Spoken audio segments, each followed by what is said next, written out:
Right, good morning. It's great to see some new friends and also some old friends in the audience. Hopefully the heckling won't be too bad. Like previous speakers, I've succumbed to these. So if you see me doing that, I'm not doing this school teacher type approach. It's because I really can't see these notes. So for those who don't introduce me, it's already been done. Thank you by Sean. It's fair to say I'm fairly passionate in terms of raising awareness. I'm probably one of them people who, I think from other people in the industry, know that I stick my noses into places perhaps sometimes where, often you think, why do you get involved with that? I want to make a difference. I, for one, have fallen before. Thankfully, I lived to tell the tale. That was when I was very younger. I think at the time I was more scared of telling my parents that I'd fallen than actually going home, with my back. But I'm likely to say that having had spinal surgery, I can understand how these things, but I, fortunately got through what I needed to go. So today I'll be covering a subject which I know is close to all our hearts, and one that still, unfortunately, sees a significant number of lives taken and drastically changed each year. Working at height does not need to result in so many fatalities and life-changing injuries, but unfortunately it does. And as we've seen from previous speakers, it's still a very, very large cause of the workplace deaths each year. But today what I also want to talk about is the mental health aspect when working at height. I met somebody in the lift after I'd come and registered today, and I came up, sat in here, saw the stage for the first time, thought, yeah, okay, I know where I'm going now.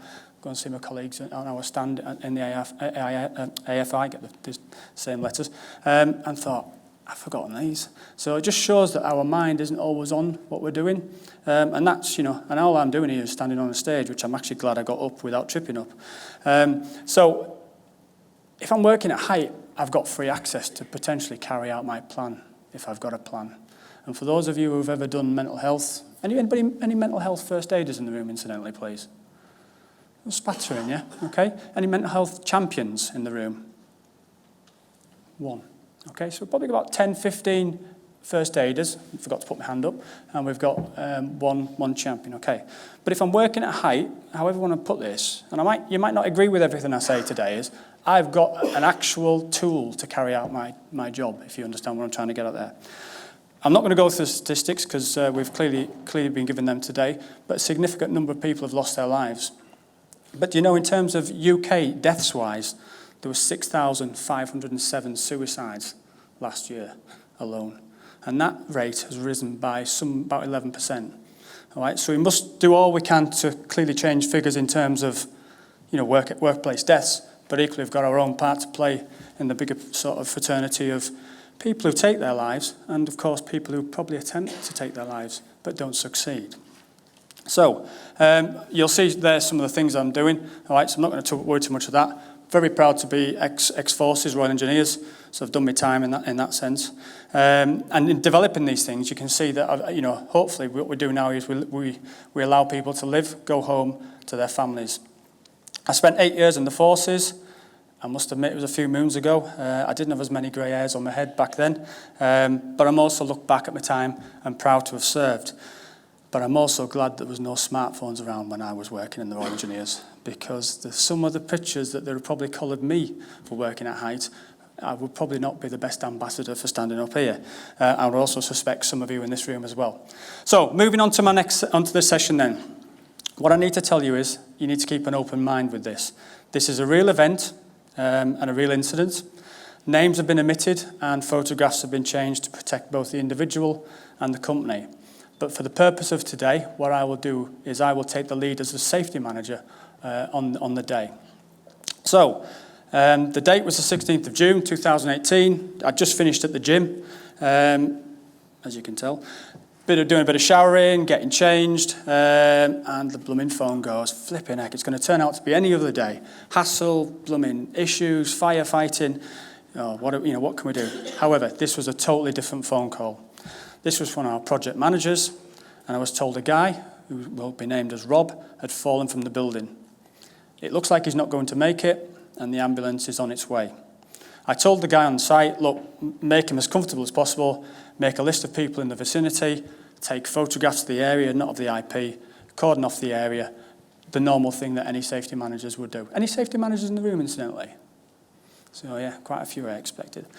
Hopefully you're not going to shoot me in a bit, but there you go. So Get a member of staff to email risk assessments, method statements, scaffold registers, toolbox talks. I don't know what the hell I was going to do with that because I was driving. But even incidentally, I had that information because I'm probably mindful at some point the police may be there may be primacy for the police, but equally I might be speaking to our friends in the HSE. So I expect the police to be there. HSE are no doubt going to be there. I'll be there in 15 minutes. The drive was frantic. Okay, I'm thinking about this incident. I'm thinking about this issue. Okay, and ultimately, we've got somebody's life hanging in the balance. I arrive on site. The emergency services and the police were already there. The site had essentially been taken over by the police. No access, not allowed on site, okay? They're treating it as a criminal incident until they can prove otherwise. The front facade was visible, which I could see, and I could see also that there was a barrier hanging off slightly on the 3rd floor. The area of the base was cordoned off and screened off, and of course, fearing the worst, I couldn't get anywhere near it. Your mind's racing, you're numb. Before I knew it, the ambulance was departing with the injured person. Of course, then the investigation starts. People are taken into place, various statements are taken, and various witness statements are taken. What do I start getting then? Various comments start coming to me. The edge protection was placed when I walked past earlier. The site supervisor showed me a photograph of the scaffold area last night. It looked fine. Somebody said, though, I saw the guardrail wasn't in place yesterday, but they'd reinstalled it and not really thought much of it. Also, somebody said to me, importantly, that Rob wasn't supposed to be up there, but he'd been seen looking over the edge yesterday. Somebody then said, I knew he wasn't right. There was something wrong. But then it's disappointingly that I get the comment from higher up the chain. If he survives, he needs sacking. He's a risk, he's a liability. The director clearly wanted harsh action to be taken. Now, thankfully, Rob did survive the fall with, and I must stress, life-changing injuries. I was able to speak to him and investigate what had actually happened. Okay? Any safety investigation, as you know, is to obtain facts, gather, analyse information, draw to a conclusion, identify the cause, and hopefully make recommendations to prevent further reoccurrences. But during the interviews, there was a theme fairly evident. Something was not right. Something in your gut told you that something wasn't right. Putting all the statements together, I had a different picture, I had a different perspective on his thoughts, his feelings, and his state of mind, his personal state of mind. And unfortunately, that state of mind had been present for some time. Had we all missed the signs? Yes, he had fallen. Yes, that investigation was running its course. After a little while I can do because the regulator was involved. But it was comments like these that make you realise he had asked for time off work to go and sort his finances out.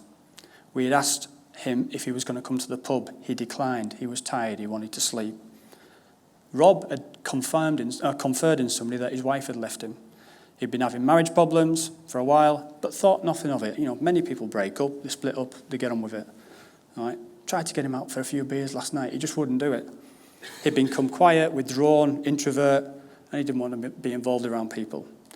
What we did know is in the last 3 months, Rob's wife had left him. She'd emptied the bank account, not saying this is what all women do, may I add, and prevented him from seeing his 2 children. He was a proud man. He did not speak of it personally in his working life, which I think we can all kind of get there sometimes. And he's one person who would normally turn to in need of, having a question or doing something, would be his mate. He'd lost his best mate because his wife ran off with his best mate. Okay? So what the investigation initially found as a fall from height may not actually have been a fall from height. This was a failed attempt at that, to take his own life. He couldn't go on with it anymore. He'd felt lost, let down, no one to turn to, and ultimately he blamed himself. Okay? But I'll keep it brief. As someone who has personally visited the scene of serious accidents and fatal accidents in the past, personally, I've mentioned earlier I'm ex-forces. I saw things, not like they say today in modern conflicts in the 80s and 90s, which I still have issues with today.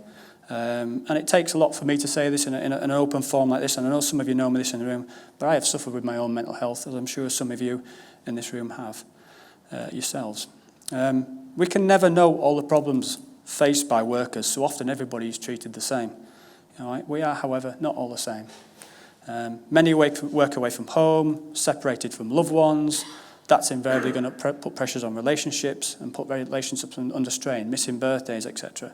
And perhaps as a coping mechanism, people do engage in damaging behaviours such as drink and drugs and other recreational stuff. But that often has a spiralling effect of leading to all sorts of things such as debt and other issues which bear on the family. Now, clearly, them roots run very deep, essentially. But what I would say here is that clients have widely unrealistic expectations, and they are not managed by project managers, designers and contractors who are keen to win the work. Invariably, unachievable time and financial pressures are going to be filtered through the supply chain. And when we're wondering where I'm working next week, all right, and the week after, it's going to put pressures on all. So I've now set the scene, okay? How many directors, owners or safety professionals in here ask about a well-being or mental health during a post-accident or investigation? All right? Would a person own up? I don't know. Perhaps they would. Perhaps it even would be a convenient excuse initially, which would then actually bear fruit later on, or bear the truth. But do we honestly really consider things that are going outside of work, such as home, family, bereavement, divorce? Perhaps you do, perhaps you don't, I don't know. Perhaps it's none of your business, I don't know. But I think probably the pressures that we're all under work and at work, we're just trying to apportion some type of blame, close that investigation off and move on to the next one. I don't know. And again, I'm respectful enough to know that I've done the safety manager's job, and I know it can be a thankless task. The incident I'm talking about did involve a fee for intervention, and it did involve a fine. But I now ask you, how far up the agenda is mental health within your own businesses? Does it have a boardroom slot prior to financials and performance, or is it wedged somewhere in towards the end, the latter part of it? The truth is that mental health, well-being, needs to be part of any business agenda. Now, this incident happened nearly 18 months ago, but the marital problems building into the finale of when he actually took the decision, what he did, started months prior to that. He'd asked his he'd asked the site for time off work, okay, to be told, no, we need you on site, we can't, we're behind, we're pressures, we've got to make sure we don't make any losses. Eventually got off the time off the work, only to be put onto antidepressants, which didn't work. The business had no mental health policy at the time, so we're going back 18 months or so. So mental health is arguably the final taboo. We don't talk about it, we don't discuss it. That was the business model at this time. All right? It does not happen in our business at all. And some of you in this room might even say the same now. And it's fair to say that not all people will buy into mental health, and yet it has the effect it has on the businesses and our greatest asset, our people. It can be so damaging to them. Heck, I came from a military background. Father was ex-forces, sapper's the same.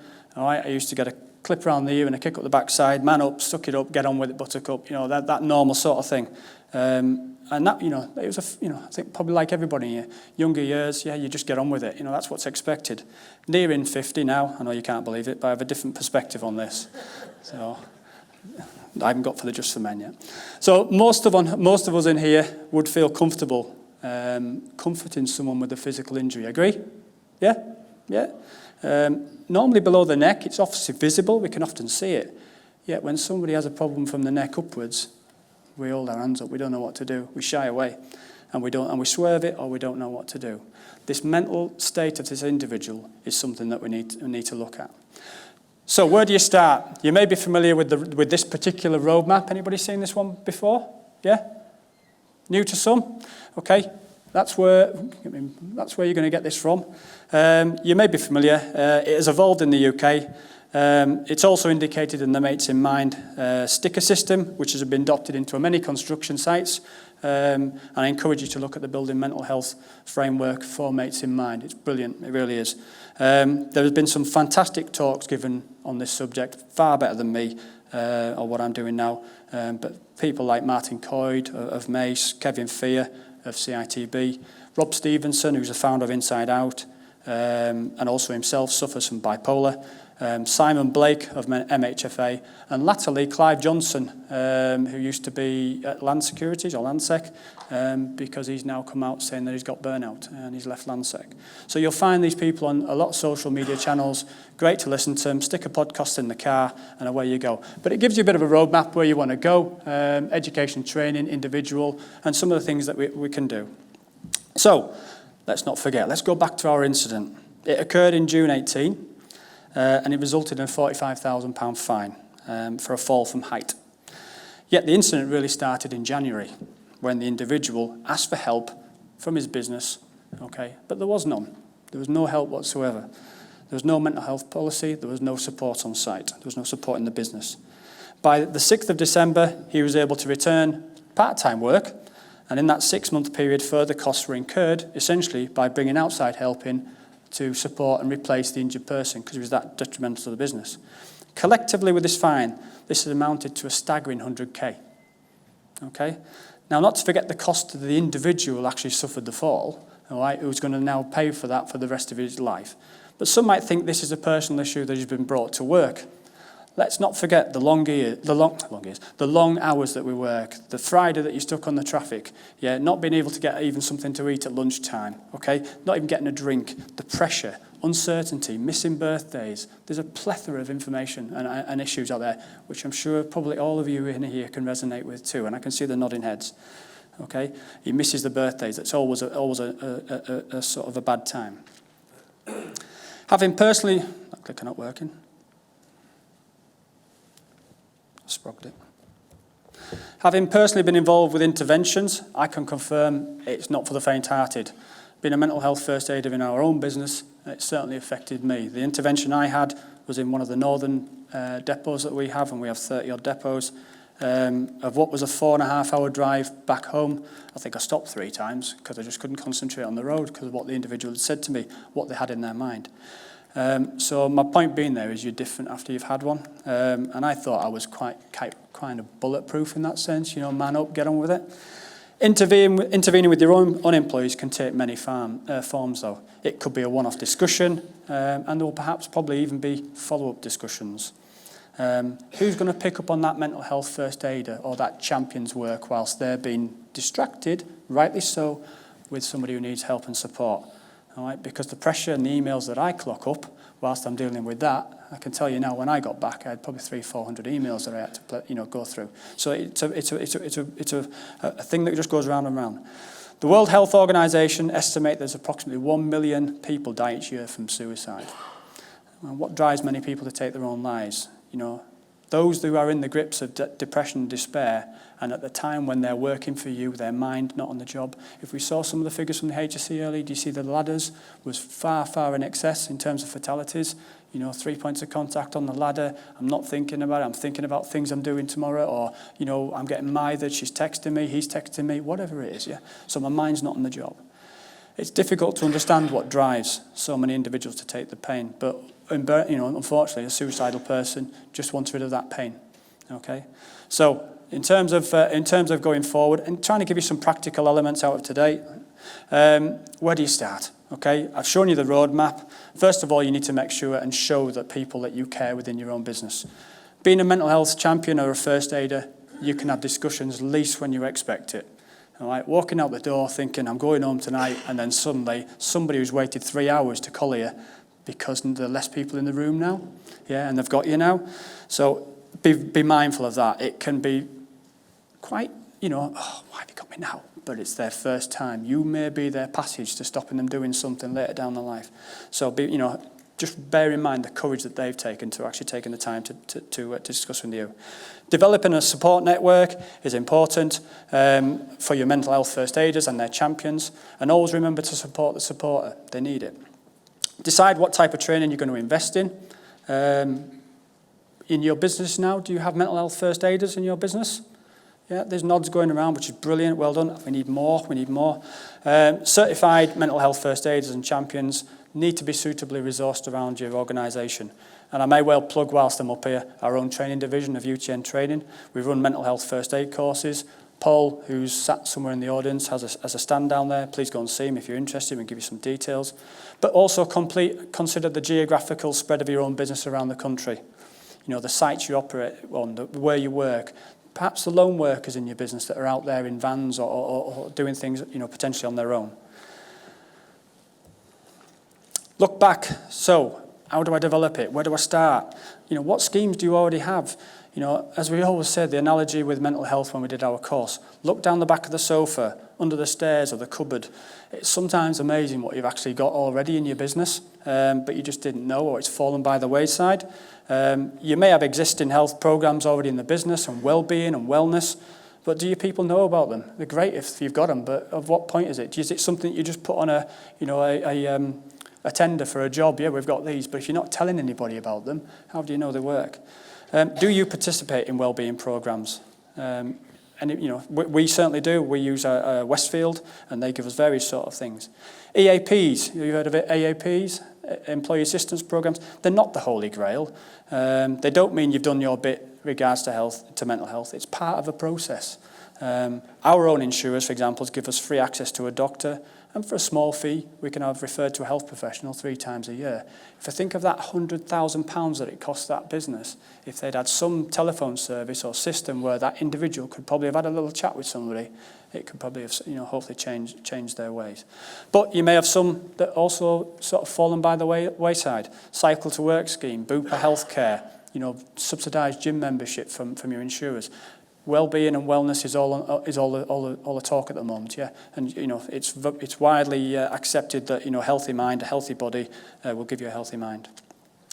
So finally, and I'm conscious of time, what is mental health isn't? What mental health isn't about is starting a pilot. Clients love a pilot, all right, but they're not going to, you know, if you don't conclude it and you don't do anything about it, it ain't going to help anybody, is it? Yeah, we're going to have a pilot. How long is that pilot going to last? Yeah, 3 months, 10 months, 12 months, 15 months? Yeah. I've had some people say, we'll just stick a poster up.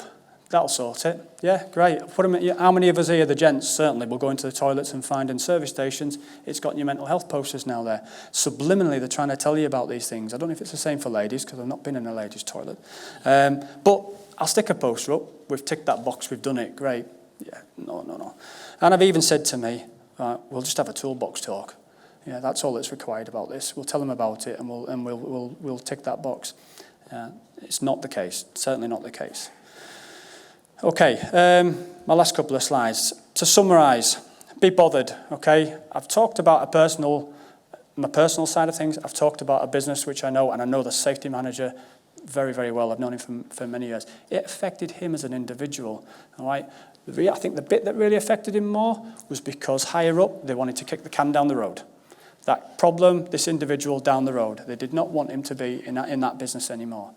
And that was their sole aim. And yet, when we look deeper into the issue, you know, there was things that they probably could have done. So, if you're going to put a mental health policy and process in your business, be bothered. All right? If you can't be bothered, don't expect others to do it for you. All right? It ain't going to do it itself, is it? Be brave. If you're waiting for it to happen, it won't. All right, you'll find things going down the road. We're spiralling, and I think, you know, from Sean's, you know, learned something today. I'm Generation X. I didn't realise that, but you know, there's a lot of us in this room. You know, I could probably say I'm actually some of the traditionalists as well sometimes, but I think that's from the kick up the backside I got off my old man when I was younger. Be realistic. Manage your business expectations. All right, you're not going to change the world overnight, but be realistic what you do. Engaging with your people. It's for them, and it's nothing without them. They will bring you the results that you need. Okay?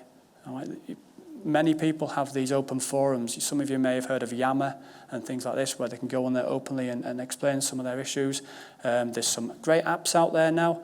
The HAE themselves are developing an app on mental health. There's also Wobot and things like that you can go. And the construction industry also have one that will check in with me, and it will check in with me in 6 minutes' time at 11 o'clock to ask how I am today. And it'll give me a timeline of what I am. And it'll probably say anxious and tired and all that sort of stuff, yeah, those things. So, okay. Lastly, challenge your leaders. All right? If people are our most important asset, why are we constantly running them into the ground until they break and they then say they are weak? It is wrong. It is completely wrong. And again, don't get hung up on measuring success. It takes time, and your people will tell you how well or how badly you're doing. Okay? You're going to get some pitfalls, peaks and troughs. Things are going to work, things are not going to work. I brought to AIF, I brought to AFI, that's who I worked for 13 years, mental health at our conferences, and I got a bit, and Paul's in the room, and I got a bit of a lambasting from our company. We can't start talking about this. It's changed our business in some respects. Right, completely changed our business, and now we've got mental health first aiders in the business, champions around the business, and fortunate to talk to you guys and ladies today. So thank you very much.